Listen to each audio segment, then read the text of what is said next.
Guido Calabresi, in possibly the most important tort book ever written, The Costs of Accidents, argued that the optimal tort liability regime is one that minimizes the sum of the cost of accidents and the sum of avoiding accidents, including the administrative costs of the tort system. Calabresi concluded that such a regime will sometimes call for assigning tort liability to the least cost avoider. The least cost avoider sometimes is also called the cheapest cost avoider.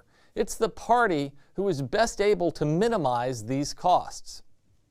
So imagine there's a factory that is polluting and causing damage to nearby neighbors.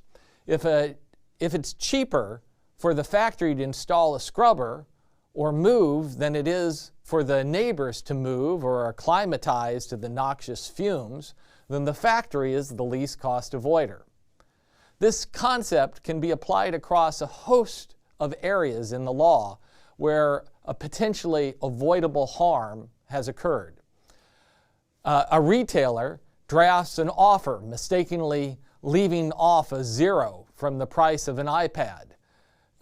When that happens, courts might ask, are there contexts where the offeree is the least cost avoider instead of the offeror who placed the mistaken ad? Or imagine that a factory uses an employment agency to hire a new worker, only to find 6 months later that the worker had undocumented residency status. Again, the court applying the least cost avoider concept might ask, who was better placed to avoid this mistake, the agency or the employer?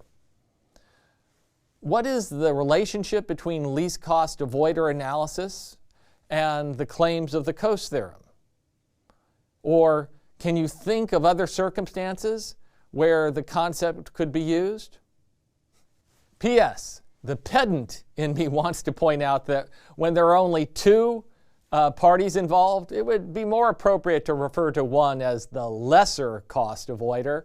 This is because least is a superlative adjective which should only be used when comparing 3 or more things, but no one says that.